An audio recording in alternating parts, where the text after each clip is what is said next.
Welcome to chem learn P में आप सभी का स्वागत है। आज हम सीखने वाले हैं रिड्यूसिबल रिप्रेजेंटेशन, यानी कि कोई भी पॉइंट ग्रुप का रिड्यूसिबल रिप्रेजेंटेशन कैसे होगा, कैसे फाइंड आउट करें, वो देखने वाले हैं। तो चलो स्टार्ट करते हैं। रिड्यूसिबल रिप्रेजेंटेशन हमें अगर फाइंड आउट करना है कोई भी मॉलिक्यूल का, तो उसके पहले तो हमें पॉइंट ग्रुप में जो एलिमेंट्स होते हैं वो हमें पता होने चाहिए कि पॉइंट ग्रुप में एलिमेंट्स कौन कौन से हैं और उसका कैरेक्टर कौन सा है। हमने लास्ट वीडियो में देखा था कैरेक्टर फाइंड आउट करने के लिए मैट्रिक्स रिप्रेजेंटेशन प्रोसीजर से, तो उस हिसाब से हमें कैरेक्टर फाइंड आउट करना होता है। जैसे कि लास्ट वीडियो में हमने देखा था ई का कैरेक्टर होता है 3, वैसे ही C2Z का होता है -1, सिग्मा XZ का होता है 1, सिग्मा YZ का होता है 1। वो कैसे निकालते हैं हम लोग, तो उसके लिए हमने मैट्रिक्स रिप्रेजेंटेशन किया था। यानी कि अगर ई मेरे पास एलिमेंट्स है, सिमेट्री एलिमेंट्स प्रेजेंट है, तो उसका मैट्रिक्स हमें रिप्रेजेंटेशन करना पड़ता है। यानी कि अगर ई हम देखें तो 360 डिग्री रोटेट करने के बाद फिर से वही मॉलिक्यूल मिलेगा, यानी कि उसमें कोई चेंजेस नहीं होगा, यानी कि एक्स वाई जेड की वैल्यू 1 1 ही रहेगी। यानी कि ऐसा आपका मैट्रिक्स रिप्रेजेंटेशन होगा। यानी इसका डायगोनल क्या होगा, 1 + 1 + 1 यानी कि 3। इसीलिए ई का जो कैरेक्टर होता है वो होता है 3। वैसे ही C2Z का जो कैरेक्टर होता है वो होता है 1, जो हमने लास्ट प्रीवियस वीडियो में देखा था। अगर आपने अभी तक वो वीडियो नहीं देखा है तो प्लीज़ लिंक डिस्क्रिप्शन में दी गई है, वहाँ से जाके देख लो। अब सबसे पहली बात कि मुझे रिड्यूसिबल रिप्रेजेंटेशन फाइंड आउट करना है, तो उसके लिए 3 रास्ते से हम रिड्यूसिबल रिप्रेजेंटेशन फाइंड आउट कर सकते हैं। कौन कौन से रास्ते हैं? तो रिड्यूसिबल रिप्रेजेंटेशन फाइंड आउट करने के लिए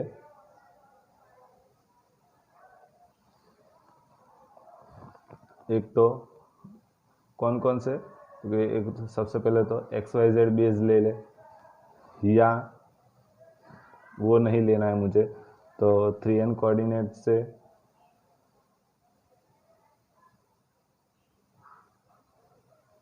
वो बेस ले ले, या बॉन्ड वेक्टर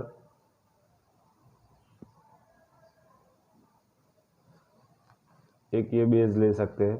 और लास्ट एक फाइनल टाइप बची है, वो है बॉन्ड एंगल। टोटल जो पॉइंट ग्रुप होते हैं उसमें जो रिड्यूसिबल रिप्रेजेंटेशन हम फाइंड आउट करते हैं, टोटल 3 बेस, ये टोटल 4 बेस है। 4 बेस लेके उसमें से कोई भी एक बेस लेके हम फाइंड आउट कर सकते हैं। फॉर एग्जांपल बॉन्ड एंगल है। बॉन्ड एंगल मीन्स के अगर मेरे पास यहाँ पे H2O मॉलिक्यूल यहाँ पे ऐसे प्रेजेंट है HH, तो उसके बीच में जो बॉन्ड एंगल बन रहा है उसके ऊपर से हम रिड्यूसिबल रिप्रेजेंटेशन फाइंड आउट कर सकते हैं।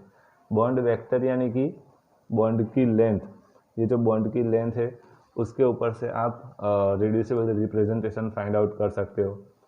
3n कोऑर्डिनेट XYZ बेस लेके, 3n कोऑर्डिनेट एक थोड़ा सा वर्ड्स आपके लिए नया है, वो मैं आपको आगे बताऊंगा। और XYZ बेस वो तो हम सिमेट्री में, ग्रुप थियरी में जब से फर्स्ट मेरा वीडियो था तब से लेके अभी तक XYZ बेस लेके ही हम लोग काम करते आए हैं। तो सबसे पहले ये जो XYZ बेस है उसके ऊपर से हम देख लेते हैं कि कैसे हम फाइंड आउट कर सकते हैं रिड्यूसिबल रिप्रेजेंटेशन।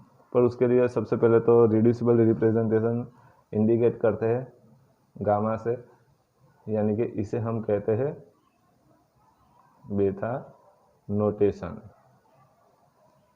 यानी कि अगर मुझे H2O मॉलिक्यूल का जो पॉइंट ग्रुप है उसका जो रिड्यूसिबल रिप्रेजेंटेशन फाइंड आउट करना है, तो वो इंडिकेट करेंगे हम beta notation R, capital R, यानी कि रिड्यूसिबल रिप्रेजेंटेशन। ओके, तो सबसे पहले मैं एक्स वाई जेड बेस लेके मैं काम कर रहा हूँ। फर्स्ट ऑफ ऑल मैं एक्स वाई जेड बेस लेके काम कर रिड्यूसिबल रिप्रेजेंटेशन फाइंड आउट करने के लिए मैं ट्राई कर रहा हूँ। तो सबसे पहले एक्स वाई जेड की बात करते हैं। तो एक्स वाई जेड यानी कि आपका जो H2O मॉलिक्यूल है, इसमें एक्स वाई जेड यानी कि अगर मैं सिर्फ ऑक्सीजन की बात कर रहा हूँ तो भी ऑक्सीजन का भी एक्स वाई जेड एक्सिस के ऊपर है, यानी कि उसके पास भी खुद की एक्सिस यहाँ पे प्रेजेंट है। वैसे ही यहाँ पे H1 है तो H1 की भी खुद की एक्सिस होगी, यहाँ पे H2 है तो H2 को भी खुद की एक्सिस होगी, सभी की एक्सिस अपने पास होती है। ठीक है, तो वही बात कर रहा हूँ मैं कि अगर सबसे पहले तो मैं पॉइंट ग्रुप लिख लूँ C2B। उसमें एलिमेंट कौन कौन से प्रेजेंट होते हैं? E प्रेजेंट होता है, C2Z होता है, sigma XZ and sigma YZ। Okay, अब मैं बेस ले रहा हूँ XYZ, यानी एक्सिस को बेस में मान के काम कर रहा हूँ। सबसे पहले तो X एक्सिस, Y एक्सिस और Z एक्सिस। ओके, अब मैंने आपको प्रीवियस वीडियो में ही बताया था कि जहाँ पे भी कोई भी चेंज आता है तो उसके लिए हम इंडिकेट करते हैं -1, और कोई भी चेंज नहीं आता है तो उसके लिए हम इंडिकेट करते हैं 1। ठीक है, यानी कि एक्स अक्ष में से माइनस एक्सिस में कन्वर्ट होता है तो उसे हम -x कहते हैं। तो उसमें से x निकाल लो तो -1 हो गया। तो वैसे ही अगर चेंजेस होता है तो -1, और कोई भी चेंजेस नहीं होता है तो +1। तो यहाँ पे E की बात कर रहा हूँ। E है, यानी x अक्ष के ऊपर E अगर हम एप्लीकेबल करेंगे तो उसमें कोई चेंजेस नहीं आएगा। E तो सब में सेम ही होगा, यानी कि 1, Y में भी 1 और Z में भी 1। अब ये जो H2O मॉलिक्यूल है उसमें C2Z एप्लीकेबल करके देखता हूँ। C2Z यानी कि यहाँ से, अगर यहाँ से मैं रोटेट करने तो ट्राई कर रहा हूँ मैं यहाँ से, तो कौन सी एक्सिस में चेंज आएगा? तो ये वाली एक्स अक्ष में चेंज आएगा और वाई अक्ष में चेंज आएगा। ये दो एक्सिस में चेंजेस आएगा, बट जेड अक्ष वैसे कि वैसे ही रहेगी। ठीक है, यानी कि C2Z अगर एप्लीकेबल करता हूँ तो जेड अक्ष वैसी की वैसी रहेगी, यहाँ पे माइनस और यहाँ पे माइनस। वैसे ही एक्स और जेड की बात कर रहा हूँ, यानी कि अगर मैं यहाँ से ऐसे कट करूँ तो एक्स और जेड रिफ्लेक्शन देंगे बट वाई नहीं देगा। सॉरी, एक्स और जेड में रिफ्लेक्शन नहीं आएगा क्योंकि यहाँ वो खुद ही कट जाएगी, यानी कि वहाँ से तो कोई रिफ्लेक्शन नहीं दिखेगा, बट वाई का रिफ्लेक्शन उसे ऑपोजिट डायरेक्शन में यहाँ पे ऐसे दिख सकता है। यानी कि चेंजेस कहाँ पे आएगा? वाई में, यानी कि -y एक्स और जेड। वैसे ही अगर मैं YZ प्लेन लगाता हूँ तो चेंजेस कहाँ पे नहीं आएगा? Y और Z में कोई चेंजेस नहीं आएगा, यानी कि Y ऐसा कैसा, Z ऐसा कैसा। चेंज कहाँ पे आएगा? X में, यानी कि -1। ओके, तो ये एक्स वाई जेड जो एक्सिस है हमारी, उसको बेस लेके मैंने काम किया। तो अब टोटल लगा दो, यानी कि उसका कैरेक्टर निकाल दो। कैरेक्टर इक्वल टू ई का कैरेक्टर कितना है, सम करे तो 3, इसका -1, इसका 1 और सिग्मा वाई जेड का 1। ओके, तो ये जो कैरेक्टर निकला वो किसके बेस पे निकला? तो एक्स वाई जेड अगर मैंने बेस लिया है तो इसके ऊपर से कैरेक्टर ये निकला। ठीक है, तो वैसे भी हमने प्रीवियस वीडियो में देखा ही है कि हमने कैरेक्टर मैट्रिक्स रिप्रेजेंटेशन के ऊपर से हमने निकाला है, तो दोनों सेम ही है, कोई चेंजेस नहीं है। यानी कि अगर मैं एक्स वाई जेड बेस लेता हूँ तो उसका जो रिड्यूसिबल रिप्रेजेंटेशन आएगा, यानी कि कैरेक्टर आएगा, वो और मैट्रिक्स रिप्रेजेंटेशन जैसे कैरेक्टर निकलेगा वो दोनों सेम ही होगा, कोई चेंजेस नहीं होगा। ओके, एंड एक और बेस लेके देखता हूँ 3n कोऑर्डिनेट्स। 3n कोऑर्डिनेट्स यानी कि यहीं पे आपको दिख रहा है कि 3n कोऑर्डिनेट्स, 3n यानी कि तीन तो यहाँ पे न्यूमेरिकल है, n यानी कि नंबर ऑफ टोटल एटम, यानी कि आपका जो भी मॉलिक्यूल है उसमें टोटल नंबर ऑफ एटम कितने हैं वो, तो उसके ऊपर से आप वो वेज लेके आप काम कर सकते हो। जैसे कि फॉर एग्जांपल H2O मॉलिक्यूल है मेरे पास, अगर मैं 3n कोऑर्डिनेट से काम कर रहा हूँ मैं, तो H2O में टोटल मॉलिक्यूल एटम्स कितने हैं, 2H और एक ऑक्सीजन यानी कि 3, यानी कि 3 × 3 यानी कि 9, यानी कि 3n कोऑर्डिनेट्स के ऊपर से अगर हम फाइंड आउट करें तो 9 आता है। ठीक है, वो कैसे आता है वो मैं आपको आगे बताता हूँ। वैसे ही अगर NH2 है मेरे पास, तो यहीं पे भी 3 होगा, सॉरी NH3 होगा। ठीक है, तो यहाँ पे 4 होगा, तो 3 × 4 यानी कि 12। वैसे ही कोई भी मॉलिक्यूल ले लो, फॉर एग्जांपल C6H5 ले लो, तो कितना आएगा 11, यानी कि 3 × 11 33। ओके, तो 3n कोऑर्डिनेट्स के ऊपर से ऐसे हम रिड्यूसिबल रिप्रेजेंटेशन फाइंड आउट कर सकते हैं, बट इसमें भी आगे एक लेंथी प्रोसीजर है, वो मैं आपको दिखाता हूँ। ये शॉर्ट मैट्रिक्स है, यहाँ से आप शॉर्ट फॉर्म में फाइंड आउट कर सकते हो। देखो, अब मेरे पास H2O मॉलिक्यूल है, उसका मुझे 3n कोऑर्डिनेट बेस लेके रिड्यूसिबल रिप्रेजेंटेशन का कैरेक्टर फाइंड आउट करना है। तो क्या करेंगे, तो सबसे पहले तो 3n कोऑर्डिनेट, सबसे पहले तो उसका जो स्ट्रक्चर होता है वो मैं फाइंड आउट कर लेता हूँ। ऐसे होता है H2।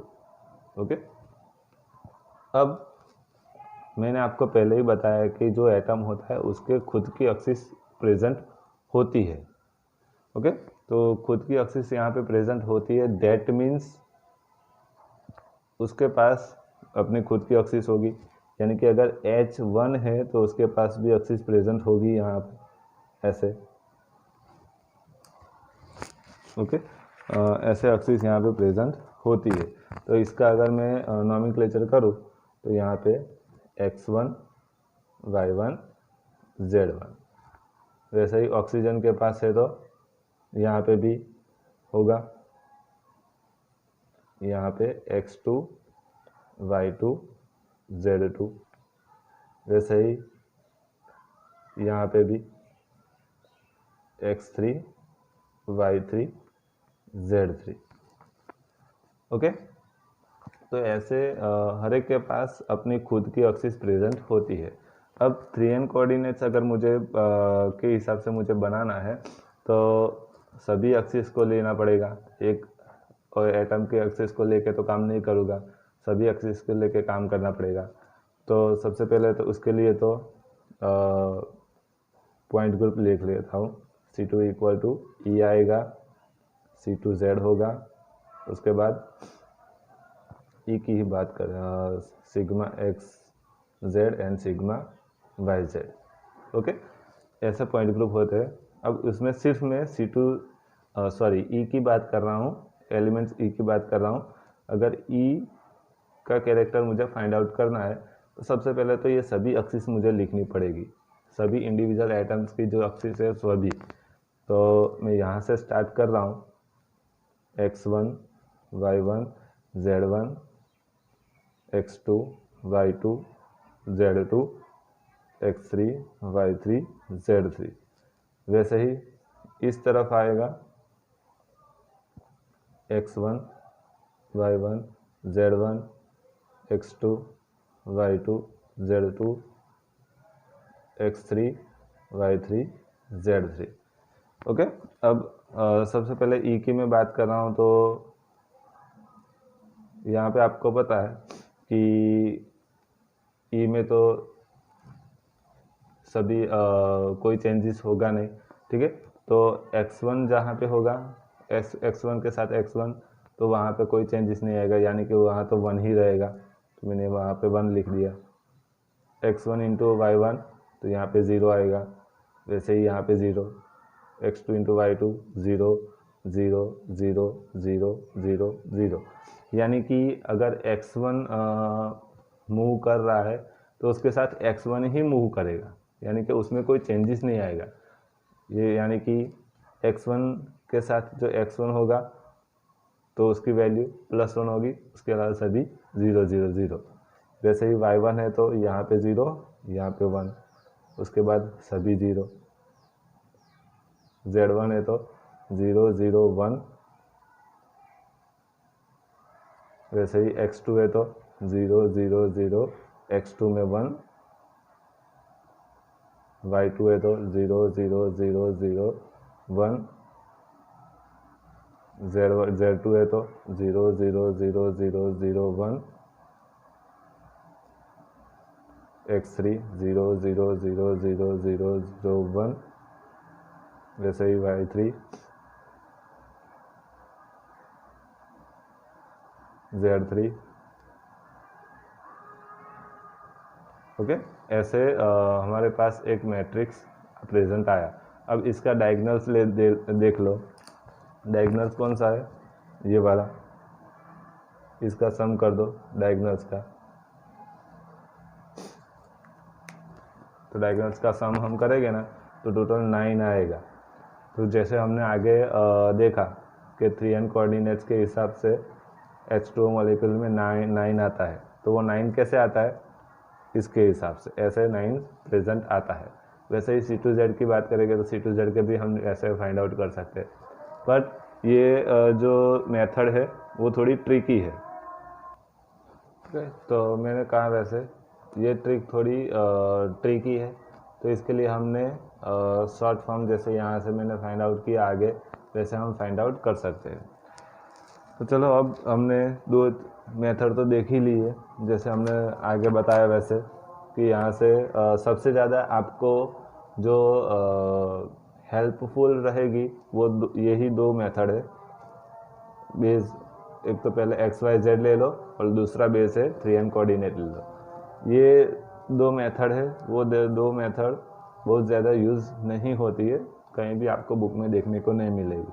होगा तो 1 to 2 लाइन में होगा, बट सबसे ज़्यादा एक्सप्लेनेशन ये 2 मेथड की होती है, इसलिए हमने ये 2 मेथड को हमने बेस लेके फाइंड आउट किया है और आपको पता चले इसलिए हमने फाइंड आउट किया है। ओके, तो स्टार्ट करते हैं। हमारे पास एक पॉइंट ग्रुप है C2V, उसके जो एलिमेंट्स प्रेजेंट होते हैं पॉइंट ग्रुप में वो होता है E, C2Z, sigma XZ, sigma YZ।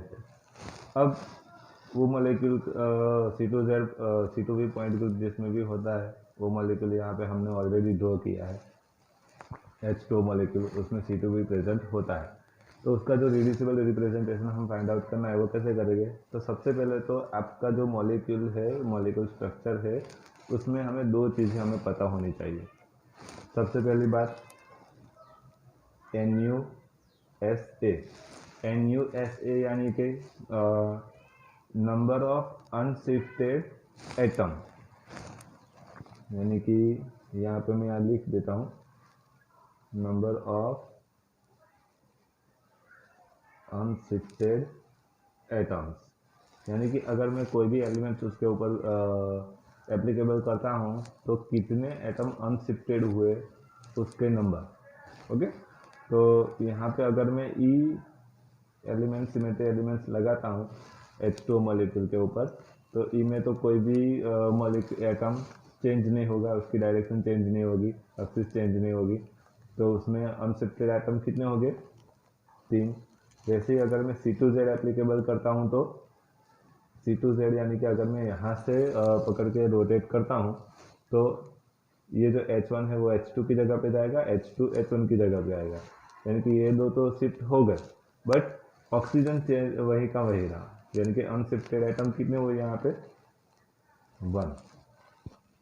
अब सिग्मा एक्स जेड प्लेन लगा रहा हूँ मैं, सिग्मा एक्स और जेड, यानी कि अगर मैं ऐसे प्लेन लगाता हूँ तो सभी एटम अपनी जगह से कट हो गए, रिफ्लेक्शन होगा, बट कोई चेंज शिफ्ट नहीं होगा।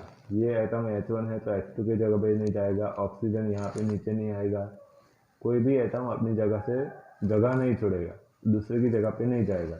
यानी कि अनशिफ्टेड एटम कितने हुए टोटल? 3। वैसे ही सिग्मा वाई जेड प्लेन लगाता हूँ तो कि अगर मैं यहाँ से प्लेन लगाता हूँ तो मुझे रिफ्लेक्शन देखने को मिलेगा, H1 है तो इस तरफ, H2 होगा इस तरफ, ऐसे रिफ्लेक्शन देखेगा। यानी कि यहाँ पे अपनी जगह चेंज कर ली H1 H2 ने, बट ऑक्सीजन वहीं का वहीं है। दैट मीन्स अनशिफ्टेड एटम की नंबर 1। ओके, ये ऐसे हमने अनशिफ्टेड एटम की संख्या हमने निकाल ली। सेकंड हमें फाइंड आउट करना है character X Y Z base लेके। 3n कोऑर्डिनेट्स भी कर सकते हैं और एक्स वाई जेड बेस लेके भी हम कैरेक्टर फाइंड आउट कर सकते हैं, जैसे मैंने आपको दिखाया वैसे। यहाँ से हम 3n कोऑर्डिनेट के हिसाब से ऐसे कैरेक्टर फाइंड आउट कर सकते हैं, and X Y Z axis के ऊपर से भी हम फाइंड आउट कर सकते हैं, जो मैंने आगे दिखाया वैसे।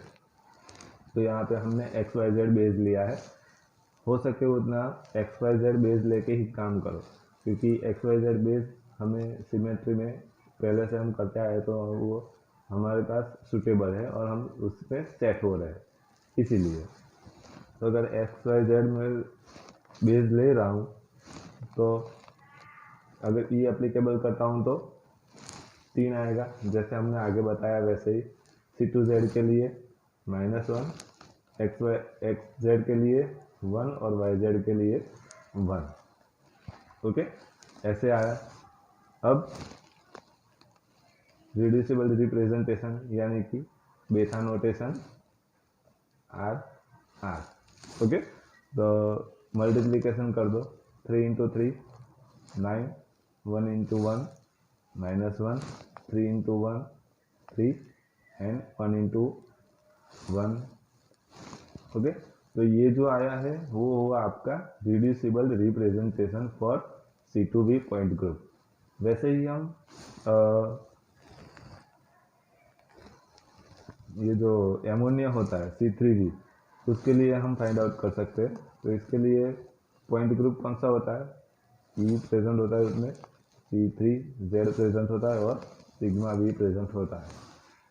सिग्मा V यानी 3 सिग्मा V प्रेजेंट होता है, बड़ा आपने एक ही लिखी है कॉमन में। अब अनशिफ्टेड एटम की संख्या कितनी होती है उसमें? अगर E होता है तो 4, C3Z होता है तो 1 एंड प्लेन होता है तो 1। कैसे? NH3 मान लो यहाँ पे है ऐसे,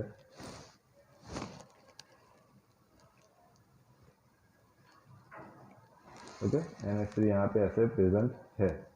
तो अगर मैं E एप्लीकेबल करता हूँ तो अनशिफ्टेड आइटम वही के वही रहेगा। C3Z यानी कि यहाँ से अगर मैं रोटेशन करता हूँ ऐसे, तो नाइट्रोजन अपनी जगह पे रहेगा, ये सब चेंज हो जाएंगे, इसीलिए 1। प्लेन में एप्लीकेबल कर रहा हूँ तो क्या होगा? अगर मैं प्लेन यहाँ पे कोई भी प्लेन में रखता हूँ, यानी अगर मैं यहाँ से प्लेन रखता हूँ तो ये जो H है और ये वाला H दोनों एक दूसरे में रिफ्लेक्ट हो गए, यानी कि शिफ्ट हो जाएंगे, बट ये दोनों नाइट्रोजन और हाइड्रोजन अनशिफ्टेड रहेंगे, यानी कि यहाँ पे अनशिफ्टेड की संख्या होगी 2। ओके, वैसे ही कैरेक्टर हम फाइंड आउट करेंगे एक्स वाई जेड बेस लेके, जैसे हमने आगे किया वैसे ही। अगर हम वैसे ही एक्स वाई जेड लेके बेस लेके कैरेक्टर फाइंड आउट करते हैं C3V पॉइंट ग्रुप के लिए, तो उसके लिए आएगा 3 0 1। ओके, ये अपने खुद से करना और समझ के करना। अगर नहीं पता चलता है तो कमेंट बॉक्स में कमेंट कर देना, तो मैं आपको ये समझा दूंगा। बट अब अपने खुद से ट्राई करने का ट्राई करो तो आपको भी पता चले और आपको थोड़ा सा जनरल नॉलेज इसके बारे में बढ़े। अब उसके बाद रिड्यूसिबल रिप्रेजेंटेशन। ओके, तो 4 इंटू 3 12, 1 2, यानी कि ये आया हमारा रिड्यूसिबल रिप्रेजेंटेशन। ऐसे ही हम बहुत सारे जितने भी पॉइंट ग्रुप्स है वो सभी पॉइंट ग्रुप के रिड्यूसिबल रिप्रेजेंटेशन हम फाइंड आउट कर सकते हैं। इसमें हमें कोई मॉलिक्यूल लेने की ज़रूरत नहीं है, बट अगर हम कोई मॉलिक्यूल लेके हम काम करते हैं तो उससे हमें प्रैक्टिकली पता चलता है कि भाई यहाँ से अगर प्लेन रखे तो ऐसे रिफ्लेक्शन होता है, ऐसे हम रोटेट करते हैं तो ऐसे रोटेट करने के बाद अनशिफ्टेड एटम कितने होते हैं वो हमें पता चलता है। इसीलिए हम मॉलिक्यूल लेके ही काम करेंगे, तो इससे बेहतर होगा, आपकी प्रैक्टिस भी हो जाएगी। ओके, बस आज के वीडियो में इतना ही। अगर आपको आज का वीडियो पसंद आया हो तो बिग थम्स अप कर देना एंड वीडियो को लाइक शेयर एंड कमेंट कर देना।